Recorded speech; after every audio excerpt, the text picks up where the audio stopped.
who has been giving us the word of God regularly and also faithfully coming to us regularly. We request Brother Matthew to please bring the word for this Bible study.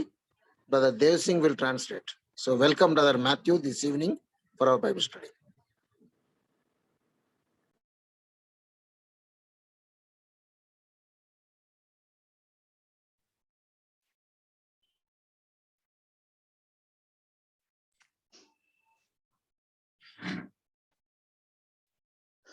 Yeah.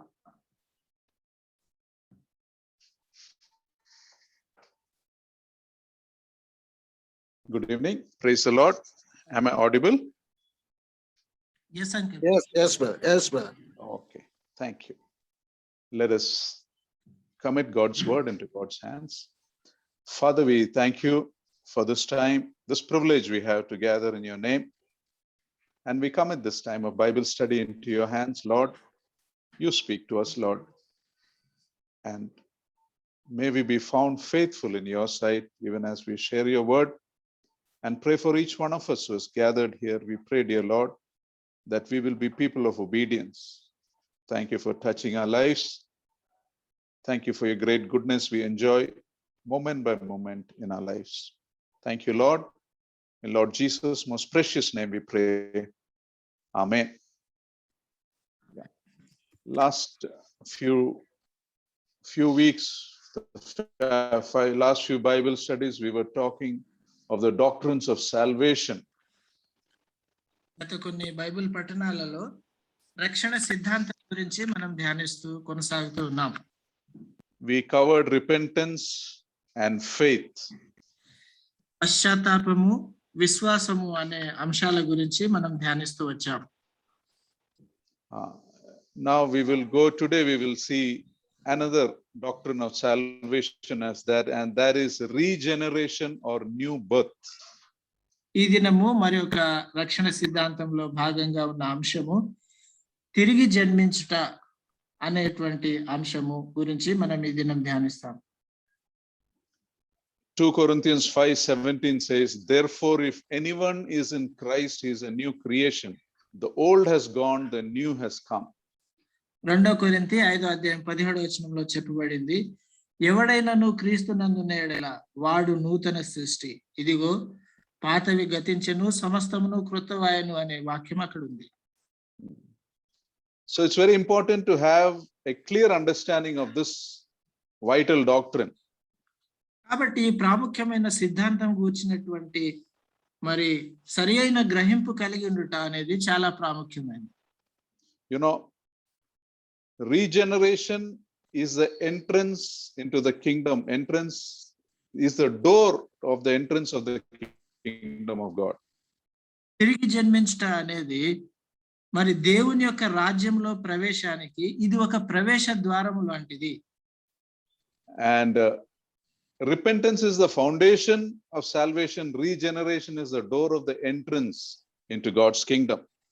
పశ్చాత్తాపము, మారు మనస్సు అనేది మరి దేవుని యొక్క రాజ్యంలో ప్రవేశించడానికి పునాది వంటిదైతే, రక్షణకి పునాది వంటిదైతే, మరి ఈ యొక్క తిరిగి జన్మించటము అనేది ఇది ఒక ప్రవేశ ద్వారం లాంటిది. So this is important to understand, because many times we find people substituting other things in place of regeneration. ఈ విషయం మనము చాలా స్పష్టంగా గ్రహించాల్సిన ఆవశ్యకత ఎంతైనా ఉంది. ఎందుకంటే చాలా సార్లు తిరిగి జన్మించట అనే దానికి వేరే విషయాలు దాని స్థానంలో మరి తీసుకొచ్చి దాని గురించి వేరే వారు మరి ప్రజలు మాట్లాడుతూ ఉంటారు. So let us see what regeneration is not.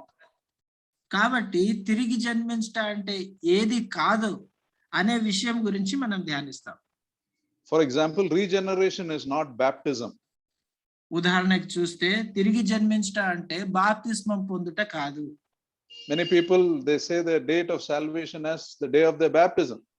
చాలా మంది ఏం చెప్తారంటే వారు ఏ దినమైతే బాప్తిస్మం పొందారో ఆ దినమే తిరిగి జన్మించిన దినం అని చెప్తూ ఉంటారు. Baptism can never save us. బాప్తిస్మం మనల్ని రక్షించజాలదు. If you are not truly born again or regenerated, baptism has no meaning. నీవు నిజంగా తిరిగి జన్మించకపోతే బాప్తిస్మానికి అసలు అర్థమే ఉండదు. If you see in Acts 8, Simon Magus was baptized, but was he saved? It doesn't appear like that.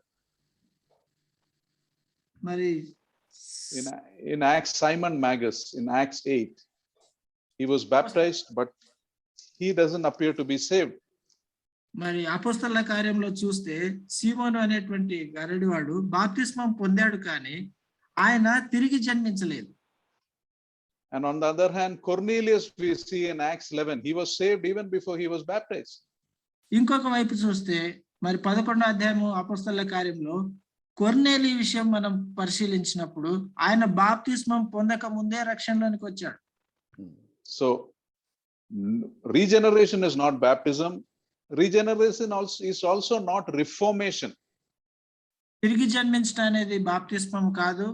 మరొక విషయంలో చూస్తే తిరిగి జన్మించడం అనేది అదేదో ఉజ్జీవంతో కూడింది కూడా కాదు.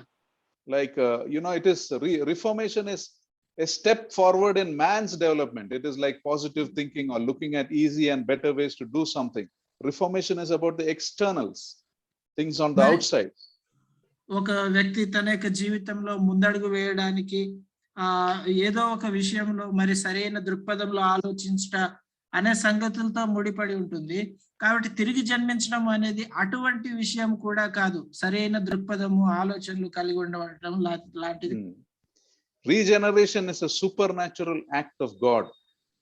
తిరిగి జన్మించడం అనేది దేవుడు మన జీవితంలో తీసుకొచ్చేటువంటి అది సహజాతీతమైనటువంటి ఒక అసాధారణమైనటువంటి క్రియ. It is a revolution that happens inside us that results in a change in our outward behavior. మన యొక్క అంతరంగంలో జరిగేటువంటి ఒక గొప్ప విప్లవము అది మన యొక్క జీవితంలో బాహ్యంగా కనిపించేటువంటి మార్పులకు దారి తీస్తుంది. It is an impartation of the divine nature in us. దైవిక స్వభావాన్ని మనలో ఆరోపించి మనకి అద్దేటట్లుగా చేసేదే తిరిగి జన్మించుట. It is a production of a new thing in our lives. మన యొక్క జీవితంలో ఒక క్రొత్త విషయాన్ని ఉద్భవింప చేసేదే తిరిగి జన్మించుట. For example, Genesis 1:26. In Genesis 1:26, the Lord says, "Let us make man in our own image." ఉదాహరణకి ఆదికాండం 1వ అధ్యాయం 26వ వచనంలో అక్కడ దేవుడు అంటాడు, మనుషులను మన పోలిక చొప్పున చేయుదము అంటాడు. Regeneration is this Genesis 1:26 happening all over again. తిరిగి జన్మించడం అనేది ఆదికాండం 1వ అధ్యాయం 26వ వచనంలో చెప్పబడిన విషయము మరలా నూతనముగా సృష్టించబడుట అనే సమానంగా ఉంటుంది. By nature we are dead in our sin, and this new regeneration gives us this new life. It makes us alive again. స్వాభావికంగా మనము మరి మరణించి పడిన వారంగా ఆ యొక్క చచ్చిన స్థితిలో ఉన్న వారంగా ఉంటూ ఉంటాం. అయితే తిరిగి జన్మించడం అనేది మనకు ఒక నూతన జీవాన్ని ఇచ్చి మరి మనల్ని జీవింప చేసేదిగా ఉంటుంది. A new life and a new nature. నూతన జీవము నూతన స్వభావాన్ని అనుగ్రహిస్తుంది. And this is the nature of God to us, and the life of ఇది మన యొక్క జీవితంలో దేవుని యొక్క జీవాన్ని దేవుని యొక్క స్వభావాన్ని మనలోకి తీసుకొచ్చేదిగా ఉంటుంది. My voice is clear, brother. It is no problem, no? Uncle, sometimes it is breaking. Okay. Let's be praying about it. Yeah. So we are partakers of the divine nature. కాబట్టి దైవ స్వభావంలో మనము పాలి భాగస్తులుగా చేయబడే వారంగా ఉంటాం. 1 minute. I'll just make a difference in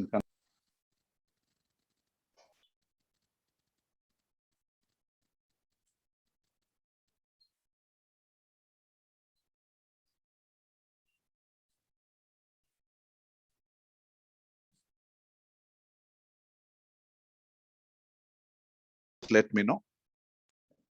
So in the new in regeneration, a new impulse is given to a believer, a new nature. తిరిగి జన్మించుటలో ఒక నూతనమైనటువంటి ప్రేరేపణ, ఆ యొక్క నూతనమైనటువంటి ఆ యొక్క ఉత్తేజము ఒక వ్యక్తికి అనుగ్రహించబడుతుంది. You know, from regeneration point, the believer is possessed by two nature, that is his previous sinful nature and his new godly nature. They both come together. తిరిగి జన్మించిన తర్వాత మరి ఆ యొక్క వ్యక్తిలో 2 రకాల స్వభావాలు ఆయనలో ఉంటూ ఉంటాయి మనలో. ఒకటి And our, స్వభావము, తర్వాత కొత్తగా అనుగ్రహించబడిన నూతన స్వభావం. that is why it says the old has gone, the new has come. అందుకే పాతది గ్రతించెను, క్రొత్తది మరి వచ్చెను అన్నట్టుగా రాయబడింది. Slowly, by God's grace, we have to suppress our previous sinful nature and bring it under the control of the godly nature. దేవుని యొక్క కృపను బట్టి మనలో ఇంతకు ముందు ఉన్నటువంటి ఆ యొక్క స్వభావాన్ని ఆ యొక్క నూతన స్వభావం ద్వారా అణగదొక్కి మనం ఆ విధంగా ముందుకు సాగాలి. You know, old nature was selfishness and self-centered. Now the new nature is God-centered. పాత స్వభావం అయితే స్వయాన్ని అహాన్ని కలిగి ఉండి స్వయాన్నే కేంద్రంగా కలిగి ఉండేదిగా ఉంటుంది, కానీ నూతన స్వభావము దేవుణ్ణి కేంద్రంగా కలిగి ఉండేది. And the difference is so huge that you will begin to find some of your old things repulsive.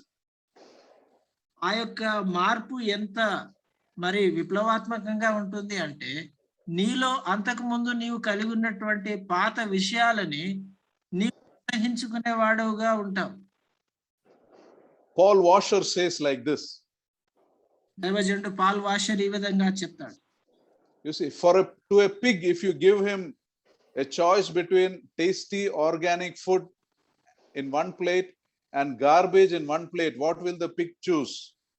ఒక పంది ఎదుట మరి ఆర్గానిక్ పరంగా అంటే చక్కగా పండించినటువంటి ఆ యొక్క ఆహార పదార్థాలన్నీ ఒక ప్లేట్ లో, ఇంకో ప్లేట్ లో మలినమైనటువంటి ఆ యొక్క పదార్థాలు పెడితే దేన్ని అది ఎంచుకుంటుంది అని చూస్తే It will go for the garbage. ఆ యొక్క చెత్త మలినం ఏదైతే ఉందో దాని వైపుగానే వెళ్తుంది. So imagine a pig with its head in the garbage. కాబట్టి పంది ఆ యొక్క చెత్తలో తలపెట్టి తను చేసే పనులు ఒక్కసారి ఊహించండి. And suddenly that pig becomes a man or a woman. ఉన్నపాటున ఆ యొక్క పంది మనిషిలాగా మారితే, Still in the garbage. ఇంకా అప్పటికి మరి చెత్తలో ఉంటే The pig has become a human. What would happen? The man will find everything repulsive, right? మరి ఆ పంది ఉన్న పాటున మనిషిగా మారిపోయి అదే రకంగా చెత్తలో ఉన్నటువంటి స్థితిలో ఉంటే మరి ఏమైతుంది అక్కడ? ఆ మనిషి సమస్తము కూడా అంత అసహ్యకరంగా ఆ పరిస్థితిని అసహించుకునేవాడుగా ఉంటాడు. What the pig enjoyed till now, suddenly it becomes repulsive. ఇంతవరకు పంది ఏదైతే సంతోషంగా వాటిని అనుభవిస్తూ వచ్చిందో, మనిషిగా మారిన తర్వాత ప్రతిదీ అసహ్యంగా ఉంటుంది, అసహించుకునేది వాడుగా ఉంటాడు. Now that is what happens in regeneration or new birth. తిరిగి జన్మించట్లో మరి కృతగా జన్మించట్లో ఉండేటువంటి జరిగేటువంటి ప్రాముఖ్యమైన విషయం ఇలాగుంటుంది. A new attitude to sin, a new attitude to the world, the new attitude of doing things. పాపం పక్షంగా నూతనమైన దృక్పథము, లోకం పక్షంగా నూతనమైన వైఖరి, తాను చేసేటువంటి పనుల పక్షంగా కూడా నూతనమైనటువంటి మార్గము, ఈ 3 రకాలుగా మార్పు కలిగి ఉంటారు. New has come. కాబట్టి క్రొత్తది అనేది జీవితంలో ప్రవేశించింది. But again, this is not something that happens overnight. It is a process that has started. You don't become perfect overnight. మరలా ఈ విషయాన్ని గురించి చూస్తే ఏదో ఉన్న పాటన ఒక్క రాత్రిలోనే సమస్తము జరిగేది కాదు, కానీ అది క్రమక్రమంగా వృద్ధి చెందేదిగా ఉంటుంది. Paul Washer says this illustration. దైవజనుడు పాల్ వాషర్ ఈ యొక్క ఉదాహరణ తాను వివరిస్తాడు. Saying, imagine a husband who's busy. He's got a meeting and he's rushing. He's getting dressed up fast and his wife is preparing breakfast for him. ఒకసారి ఊహించండి, ఎవరైనా భర్త తాను మీటింగ్ కలిగి ఉండి ఆ సమయం అయిపోతుంది కాబట్టి ఆ సమయానికి వెళ్ళిపోవాలని త్వరగా సిద్ధపడేటువంటి స్థితిలో ఉంటాడు. తనకు కావాల్సినవన్నీ కూడా తయారు చేయడానికి భార్య సహాయకరంగా అన్ని కూడా అందించే స్థితిలో ఉన్నప్పుడు He comes and sits and the wife brings his food to him. తాను వచ్చి కూర్చున్నప్పుడు తన భార్య ఆహారాన్ని తీసుకొచ్చి and by mistake a little food falls on his light color shirt. అకస్మాత్తుగా పొరపాటున ఆహారం ఏదైనా తాను వేసుకున్నటువంటి ఆ యొక్క అంగీ పైన పడితే He gets angry and he shouts at her and he goes out. మరి తన కోపం వచ్చి ఇంకా ఇక ఎంతో కోపంతో తాను వెళ్ళేవాడిగా ఉంటాడు. He will shout at her and then go to his meeting. తన భార్యను తిట్టి ఇంకా తర్వాత మీటింగ్ కి వెళ్తాడు. Now this husband, imagine he becomes a believer. ఈ భర్త తాను విశ్వాసిగా మారితే Few months have passed. కొన్ని నెలలు గడిచిపోతాయి. Again a situation comes. He has a meeting with his boss. He's in a hurry and he's dressing up fast. మరలా తనకు అదే రకమైన పరిస్థితి తలెత్తి మరి ఏదో మీటింగ్ కి సమయం అయిపోయే సమయం ఆసన్నమైంది. తన యొక్క బాస్ తో ఇంకా హడావుడి ఉంది. And his wife brings him his food and again by mistake a little food falls on his shirt. తన భార్య మరి మరలా ఆహారం తీసుకొస్తుంది. మరలా అకస్మాత్తుగా ఏదో పొరపాటున తన యొక్క అంగి పైన యొక్క ఆహారం పడితే And he again shouts at her and goes to his meeting. మరలా తన యొక్క భార్య పైన కోపగించుకొని మీటింగ్ కి వెళ్తాడు. And in the meeting he is not at peace. He is feeling uncomfortable. ఇప్పుడు మీటింగ్ కి వెళ్ళిన తర్వాత ఆ మీటింగ్ లో అంత మరి సమాధానం లేని స్థితిలో ఉంటాడు. So he tells his boss, give me 5 minutes, and he goes out and makes a call to his wife. కాబట్టి తన బాస్ తో మాట్లాడి దయచేసి ఒక 5 నిమిషాల సమయం ఇవ్వండి అని వెళ్ళి తన యొక్క భార్యతో మాట్లాడతాడు. And he calls her and tells her, I'm sorry I shouted at you. మరి ఫోన్ చేసి తన భార్యతో క్షమించు, నేను అరిచాను నీ పైన అని క్షమాపణ అడుగుతాడు. That is, the new has come. కాబట్టి ఇది క్రొత్త స్వభావం లేకపోతే క్రొత్తది ఒక వ్యక్తిలో కలగడం. You may fall many times, but it is a process of growing and growing, a process of desiring to grow in obedience to what God is telling, a new attitude to sin, a new attitude to doing things.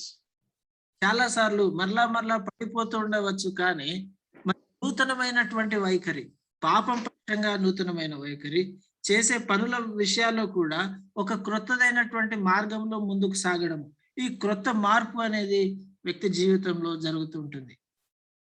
So now we'll go to another question. What is the necessity of this new birth? Why is new birth necessary? కాబట్టి ఇంకొక ప్రశ్నకి మనం వెళ్దాము. అసలు తిరిగి జన్మించుటకు ఉన్నటువంటి అవసరత ఏంటి? It is necessary because there is no other way we can enter the kingdom of God. ఇది ఎందుకు అవసరము అంటే దేవుని రాజ్యంలో ప్రవేశించడానికి మరొక మార్గం అంటూ లేదు. Except a man be born again, he cannot see the kingdom of God. John 3:3 says. యోహాను సువార్త 3:3 ఒక వ్యక్తి తిరిగి జన్మించితేనే కానీ అతడు పరలోక రాజ్యంలో ప్రవేశింపనేరడు. In other words, not to be regenerated is to be lost eternally. ఇంకొక మాటలో చెప్పాలంటే తిరిగి జన్మించకుండా ఉండే స్థితిలో ఉంటే ఇక నిత్య నాశనానికి పాత్రుడుగా ఉన్నటువంటి స్థితిలోనే ఉంటారు. The sinful condition of man demands a new birth. మనిషి యొక్క పాప స్వభావము, పాపపు స్థితి ఆ వ్యక్తి మనిషి తిరిగి జన్మించాలి అనేటువంటి యొక్క అత్యవసరత లేకపోతే అవసరతను తెలియజేస్తుంది. And second is the holiness of God also demands that. రెండవదిగా దేవుని యొక్క పరిశుద్ధత కూడా మనిషి తిరిగి జన్మించాలని కోరుతుంది. You see, if you want to live with God, you must have the life of God in you and the nature of God in you. దేవునితో గనుక నీవు సహవాసం చేసి ఆయనతో జీవించాలి అంటే దేవుని యొక్క స్వభావాన్ని మరి నీవు కలిగి ఉండాలి. So how is a person regenerated? మరి ఏ విధంగా ఒక వ్యక్తి తిరిగి జన్మిస్తాడు? Regeneration has two aspects. First, regeneration is a divine work. తిరిగి జన్మించడం అనేది మరి అది దేవుడు చేసే కార్యము అది. That's what John 1:13 says. We are born not of blood, nor of the will of flesh, nor of the will of man, but of God. మొదటి యోహాను పత్రిక 1:13 ఆ యొక్క విషయాలే చెప్పబడి ఉన్నాయి. మరి మనము ఆ యొక్క రక్త మాంసముల వలన మనము జన్మించలేదు, కానీ మనిషి ఏచ్ఛ వలన జన్మించలేదు కానీ మరి దేవుని యొక్క వాక్యం వలన జన్మించాము, దేవుని వలన జన్మించాము.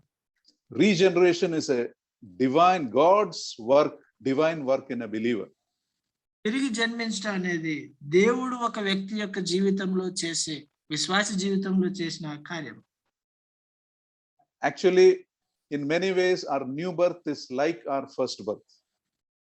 మరి చాలా విధాలుగా మనం చూస్తే మన నూతన జీవము అనేది మన యొక్క మొదటి జన్మకి సంబంధించిన పోలిక ఆ రెండింటి మధ్యలో ఉంటుంది. Now, when you were born, who went through the pain? మరి ఎప్పుడైతే మనం జన్మించామో అప్పుడు ఎవరు ఆ యొక్క వేదన పడ్డారు? Your mother, right? మన యొక్క తల్లి వేదన పడింది.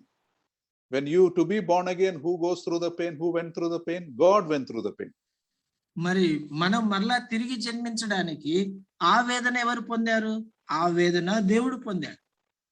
After your first birth, your parents provided for your needs. మొదటి జన్మ తర్వాత నీకు కావాల్సిన అవసరతలన్నీ నీ తల్లిదండ్రులు చూసుకున్నారు, అవన్నీ నీకు సదుపాయం ఏర్పాటు చేశారు. After your new birth, God provides for your needs.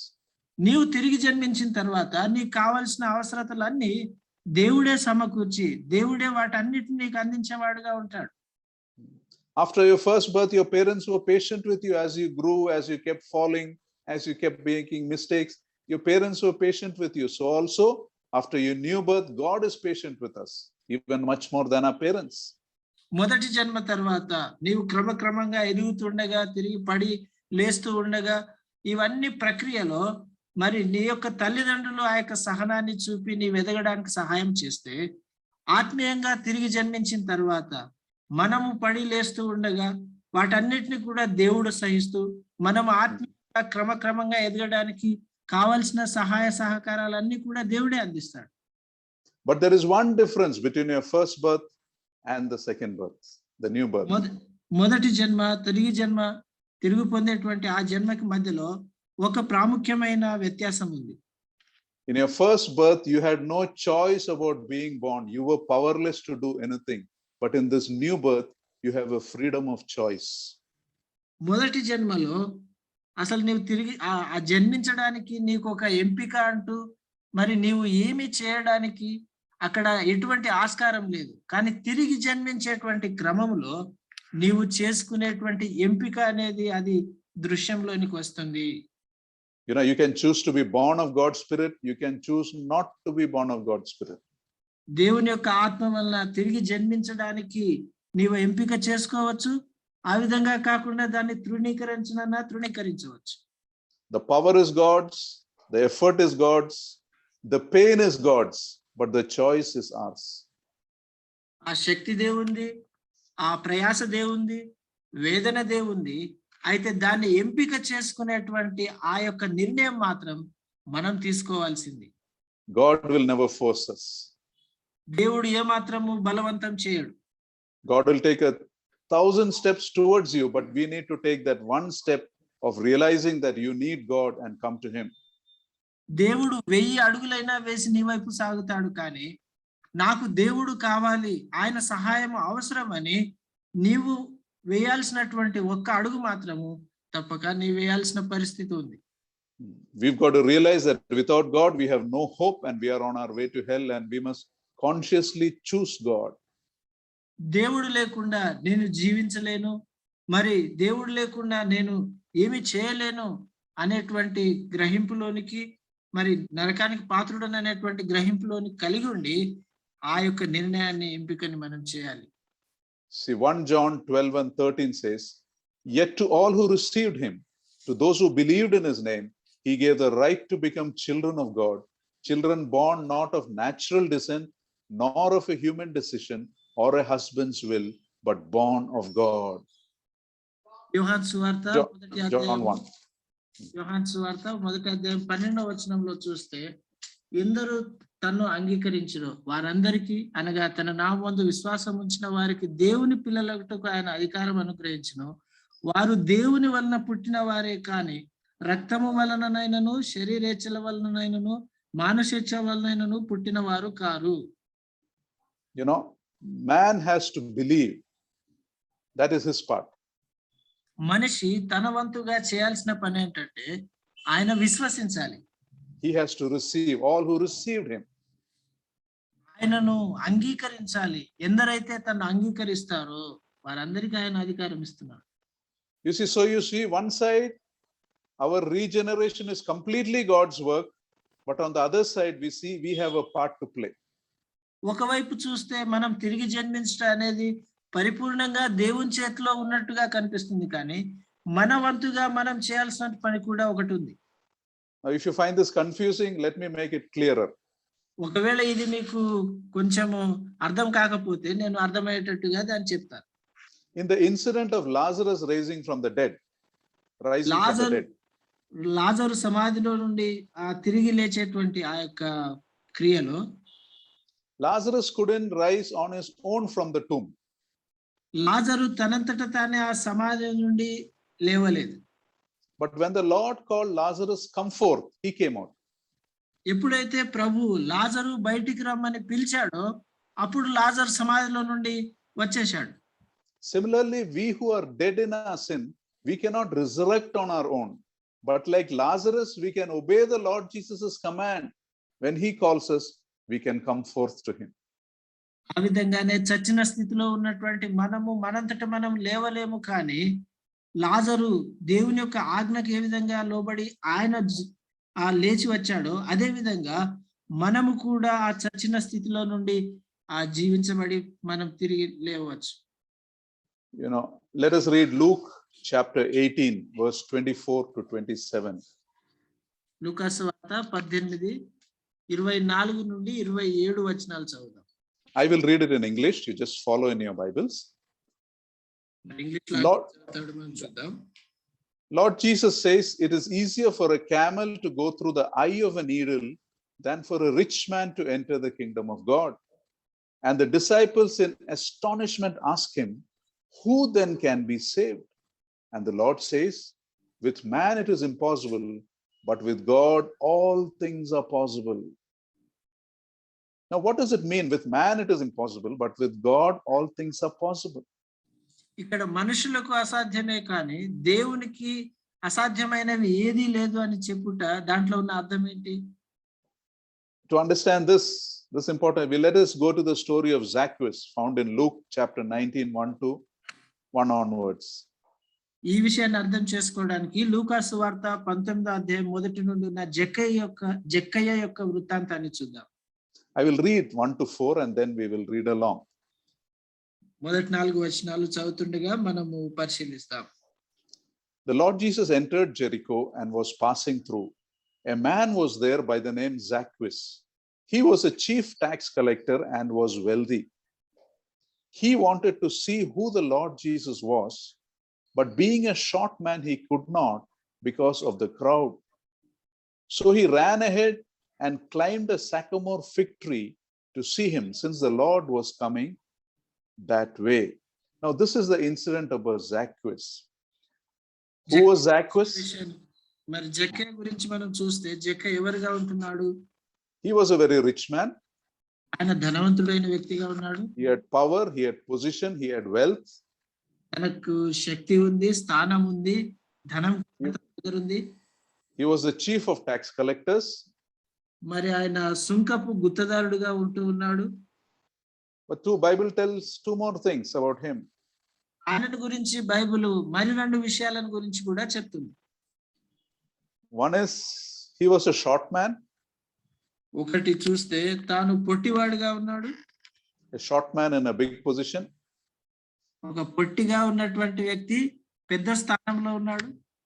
And also he was corrupt and hated by the people. అంత మాత్రమే కాదు, తాను అవినీతి చేసేటువంటి వ్యక్తిగా, మనుషుల చేత మరి అసహించబడేటువంటి వ్యక్తిగా తానున్నాడు. So one day he hears that the Lord is coming to his city.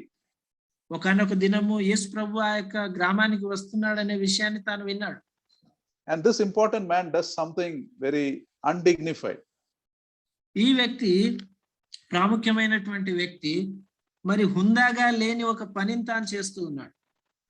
He climbs a sycamore tree. ఆయన ఆ యొక్క మేడి చెట్టునే తానే ఎక్కుతున్నాడు. And to have a glimpse of the Lord. ఎందుకంటే యేసు ప్రభువును చూడాలి అనే ఆశ తన హృదయంలో ఉంది.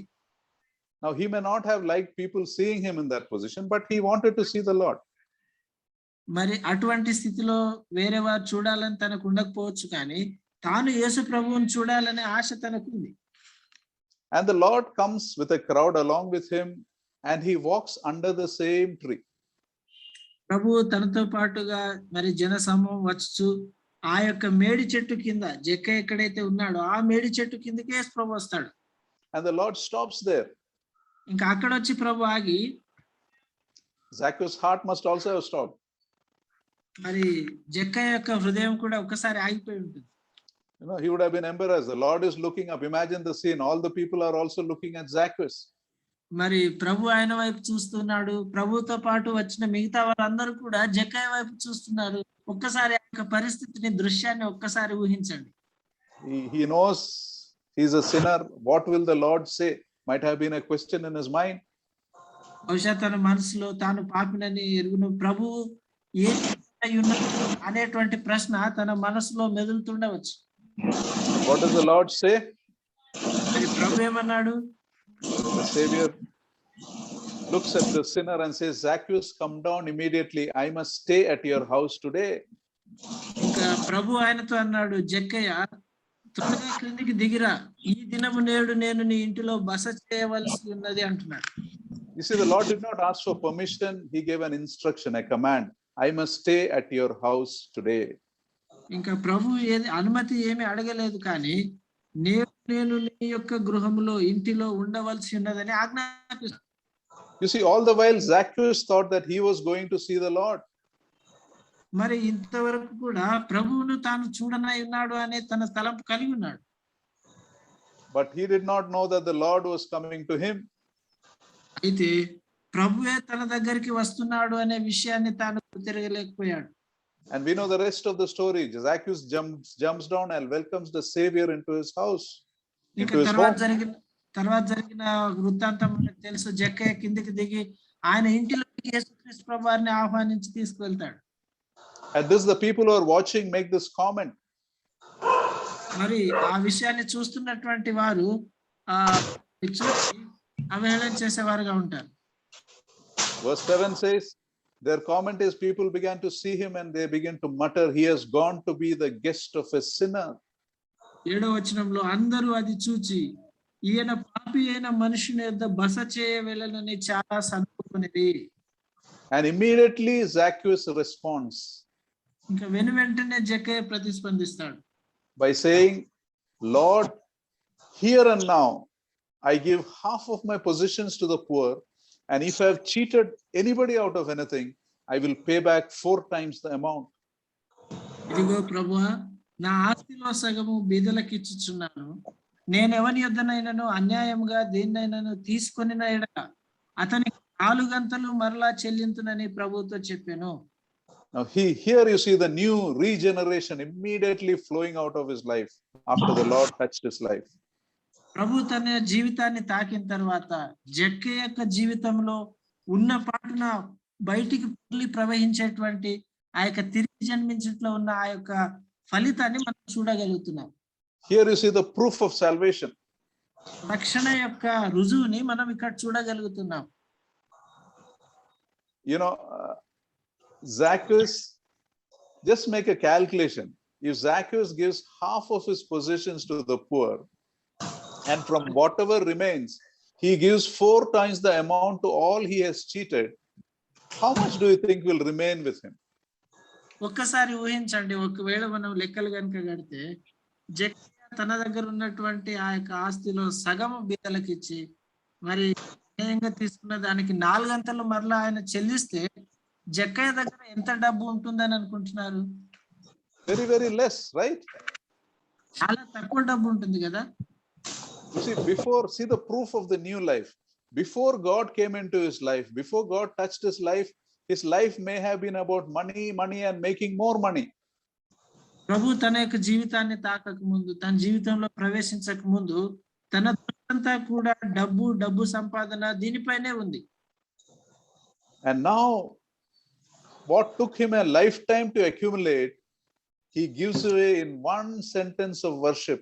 He says, Lord, here and now I give it all. ఇంతవరకు తన జీవిత కాలంలో తాను కష్టపడి అంటే తాను అన్యాయంగా తీసుకున్న ఆ డబ్బులు అన్ని కూడగట్టుకోవడానికి ప్రయత్నించాడు. ఒక్క మాటలోనే ఇప్పుడు వాటన్నిటిని ఇచ్చివేయడానికి, ప్రభువా ఇదిగో నేను మళ్ళా ఇచ్చివేయడానికి సిద్ధంగా ఉన్నాను అని ఒక్క మాట చెప్పి ప్రభువుని ఆరాధిస్తున్నట్టుగా ఉంది. All his life he has been taking. Now he says, I'm giving.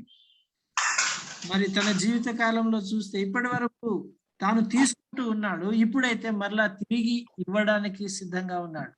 See, this is the miracle of the new life. తిరిగి జన్మించుట్లో ఉండేటువంటి అద్భుతం ఇది. A believer is above law. No, Lord doesn't tell him to do all these things, but on his own impulse, prompted by the Holy Spirit, he does all this. ప్రభు తాను ఈ విషయాలు చేయాలని ఏమాత్రం చెప్పలేదు, కానీ తనలో కలిగినటువంటి ఆ యొక్క ప్రేరేపణను బట్టి తాను ఈ విషయాలు చేయడానికి సిద్ధపడ్డాడు. And here you see the amazing miracle of the camel going through the eye of the needle. మరి ఇక్కడ సూది బెజ్జంలో వంట దూరుట అనే ఆ యొక్క విషయాన్ని మనం ఇక్కడ చూడగలుగుతున్నాం. That is a miracle you see. With man it is impossible, but with God all things are possible. మరి అటువంటి అద్భుతమైన విషయము మనుషులకు అసాధ్యమే, కానీ దేవునికి సమస్తమును సాధ్యమే. So remember, regeneration is God's work. Our part is to believe and receive. కాబట్టి జ్ఞాపకం ఉంచుకోండి, తిరిగి జన్మించడము అనేది దేవుడు చేసేటువంటి క్రియ. అయితే మన వంతు చేయాల్సింది ఏంటంటే కేవలం విశ్వసించడం. And the proof of that a belief is genuine is the new life that is seen within us. తిరిగి జన్మించడం అనేది యథార్థమైందా కాదా అనేది మన జీవితం ద్వారా కనబరిచేటువంటి ఆ యొక్క మార్పే దానికి రుజువుగా ఉంటుంది. In Luke 18:9-14, there is an incident of the Pharisee and the tax collector. 18వ అధ్యాయం లూకాలో 9-14 వచనాల్లో చూస్తే పరిసయ్యుడు సుంకరిని గూర్చినటువంటి ఆ విషయాలు అక్కడ చెప్పబడ్డాయి. Both go to the temple to pray. ఇద్దరు దేవాలయానికి వెళ్ళి ప్రార్థించడానికి వెళ్తారు. But the Bible says only the tax collector went back home justified before God. అయితే ఆ యొక్క సుంకరి మాత్రమే దేవుని దృష్టిలో నీతిమంతుడుగా తాను చేయబడి ఇంటికి వెళ్ళినట్టుగా మనం చూస్తున్నాం. Why? ఎందుకు? Because we read in the passage, if you read the passage, we see the tax collector's response showed a clear evidence that he was a new regenerated person. సుంకరి ఏ విధంగా ప్రతిస్పందించాడు అనే విషయము చాలా స్పష్టంగా ఆయన తిరిగి జన్మించిన వ్యక్తి అనేటువంటి ఆ యొక్క రుజువులను అది సూచిస్తుంది. In the way he feared God, in the way he was reverent towards God. దేవునికి భయపడే విషయంలో, మరి దేవుని పక్షంగా తాను ప్రతిస్పందించిన విషయంలో. Verse 13 says, the tax collector stood at a distance. He would not even look to heaven, but beat his breast and said, God have mercy on me, a sinner. 13వ వచనంలో అయితే సుంకరి దూరంగా నిల్చుండి ఆకాశం వైపు కన్నులెత్తుటకైనను ధైర్యము చాలక రొమ్ము కొట్టుకొనుచు పాపినైన నన్ను కరుణించుమని పలికెను. And the result is he goes back justified before God. దానికి వలన కలిగిన ప్రతిఫలం ఏంటంటే తాను నీతిమంతుడుగా తీర్చబడి ఇంటికి వెళ్ళెను. Now this is important to ask ourselves this question: are we truly born again? Is this new life seen in us?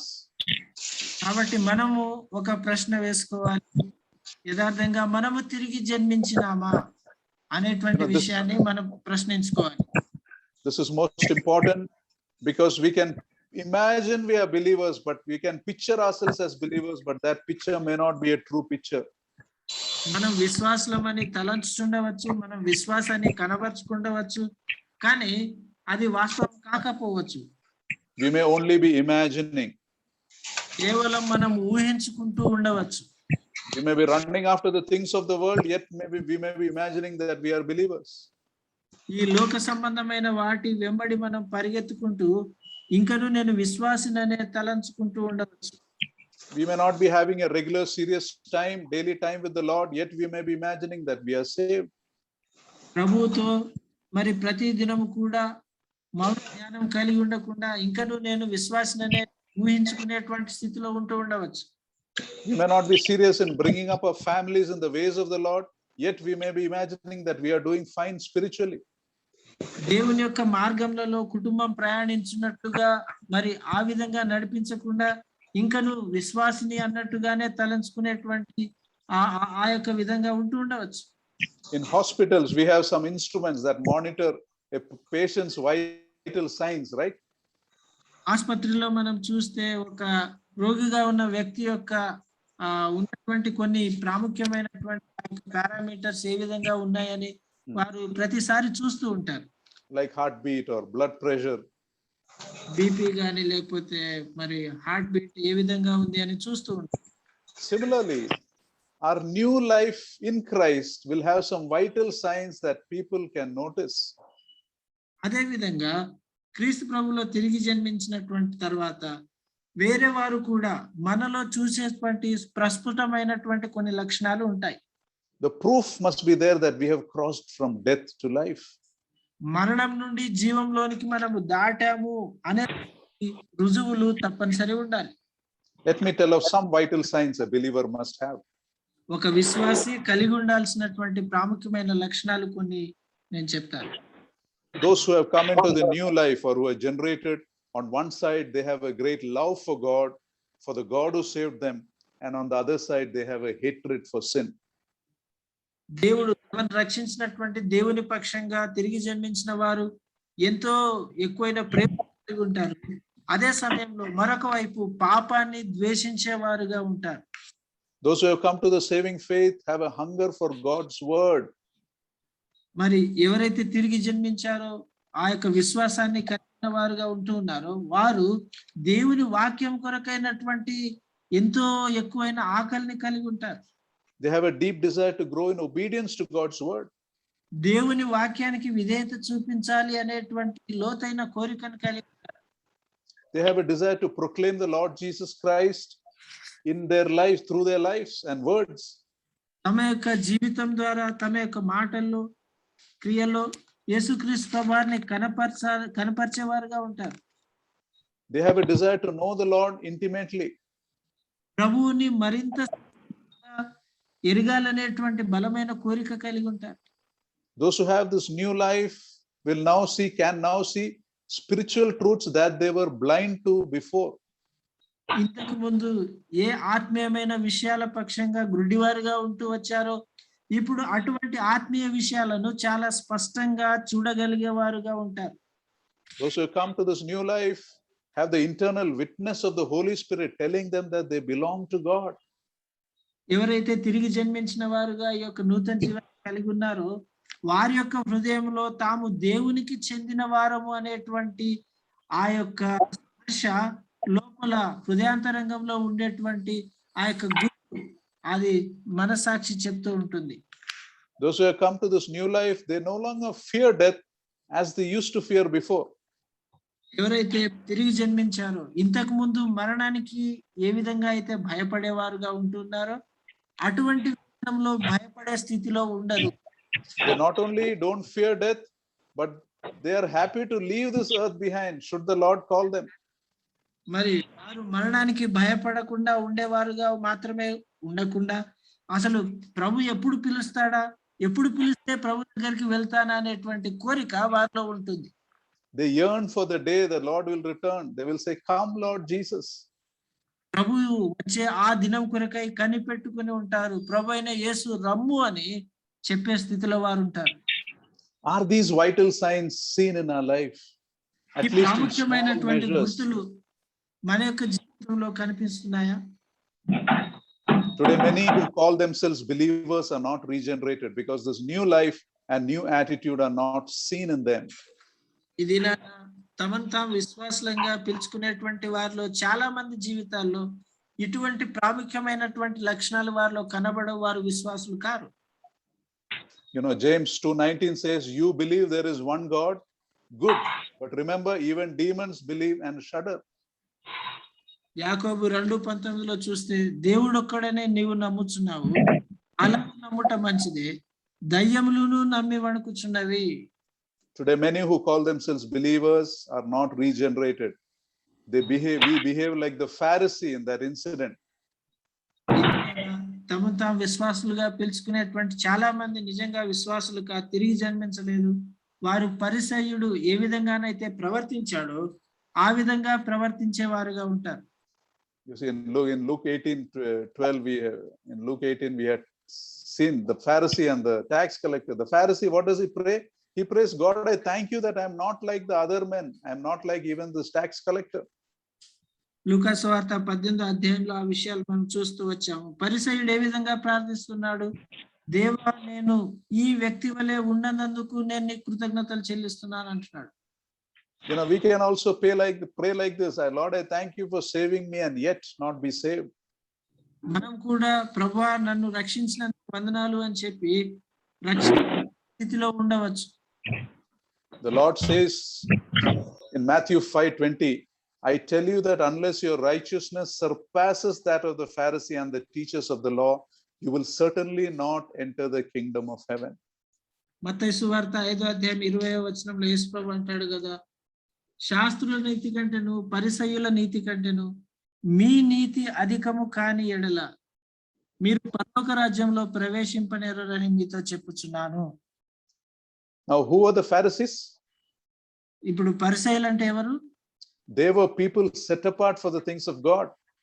వారు నిజానికి దేవుని యొక్క కార్యముల కొరకై ప్రత్యేకించబడిన వారు. It was not easy to be Pharisee. పరిసయ్యుడిగా ఉండడం అనేది అంత సులువైన పని కాదు. They knew much of scripture by memory. వారికి లేఖనాలు కంటత వారు చాలా విషయాలు తెలుసుకున్న వారుగా ఉంటారు. కంటత ఉంటారు. They fasted regularly. They prayed regularly. వారు మరి క్రమం తప్పకుండా ఉపవాసం ఉండి క్రమం తప్పకుండా ప్రార్థన చేసేవారుగా ఉంటారు. They even tithe their spices. ఇంకా వారి యొక్క సోంపు గాని పుదీనా ఇటువంటి ఏవైతే ఉంటాయో వాటిలో కూడా వారు దశమ భాగాన్ని చెల్లిస్తారు. And they taught and explained scripture to people. వారు లేఖనాలను ప్రజలకు వివరించి చెప్పేవారుగా ఉంటారు. They even crossed the seas to make disciples. They crossed the seas to make disciples. నిజానికి వేరే వారిని శిష్యులుగా తయారు చేయడానికి సముద్రం దాటి ఆవల వైపుగా ప్రయాణించేవారుగా ఉంటారు. Yet they did not enter the kingdom of heaven. అయినప్పటికీ పరలోక రాజ్యంలో ప్రవేశించేవారుగా ఉండరు. Why? ఎందుకు? Because they practiced a spiritual devotion that was only on the outside. ఎందుకంటే బహిరంగంగా కనిపించేటువంటి విషయాలనే వారు అభ్యసించేవారుగా ఉంటారు. They prayed so as to be heard by people. ప్రజలు వినడానికి మాత్రమే, బహిరంగంగా చేయడానికంటూ ఆ విధంగా చేసేవారుగా ఉంటారు. They fasted so that people will consider them spiritual. ప్రజలు వారిని చూచి ఆత్మీయులు అని వారు గుర్తించాలని ఉపవాసం ఉండేవారుగా ఉంటారు. They gave to the needy so that they will be seen by people as generous. అవసరతలో ఉన్న వారికి సహాయం చేస్తారు. ఎందుకు అంటే వేరే వారు చూచి వారు ధారాళంగా ఇచ్చేవారు, దాతృత్వాన్ని కలిగి ఉన్న వారిని గుర్తించాలని ఆ విధంగా చేసేవారుగా ఉంటారు. It was an outside show, but they were not really regenerated. అది కేవలం బయటికి కనిపించడానికి చేసినటువంటి క్రియలు కానీ నిజంగా వారు తిరిగి జన్మించిన వారుగా లేరు. And that is our danger also. మరి ఈ యొక్క ప్రమాదము మనకు కూడా ఉంది. You see, we must make sure that the vital new life of a believer is seen in us. మన యొక్క జీవితంలో కూడా మనం ఒకటి నిశ్చయపరచుకోవాలి. ఈ ప్రాముఖ్యమైనటువంటి లక్షణాలు మన జీవితంలో అవి కనబడాలి. అది మనం నిశ్చయపరచుకోవాలి. If we are not regenerated, we cannot enter the kingdom of God. మనము తిరిగి జన్మించకపోతే దేవుని యొక్క రాజ్యంలో మనం ప్రవేశించలేము. And remember, not to be regenerated is to be lost eternally. తిరిగి జన్మించకపోవడము అనేది నిత్య నాశనానికి పాత్రులుగా ఈ నిత్య నాశనానికి వెళ్ళడమే. Let us pray. ప్రార్థన చేసుకుందాం. Yeah. Father, we thank you for this time you have given us. We thank you for your word that teaches us the difference between new birth and what is not a new birth. And Lord, it is a danger for so many of us, each one of us, unless we are alert. We can be deceived by Satan into thinking everything is fine, and yet hear those terrible words at the end of our life, I never knew you. Lord, may we not fool ourselves. May we, in all things, may we seek you first, Lord. May we seek to know you, even as you bless us, even as we follow our ambitions, even as we seek the things of this world. May it never be at the cost of our relationship with you. May we not fool ourselves to imagine that we are saved when we neglect you, and we neglect your things on the other side, Lord. May we be serious in our daily time with you.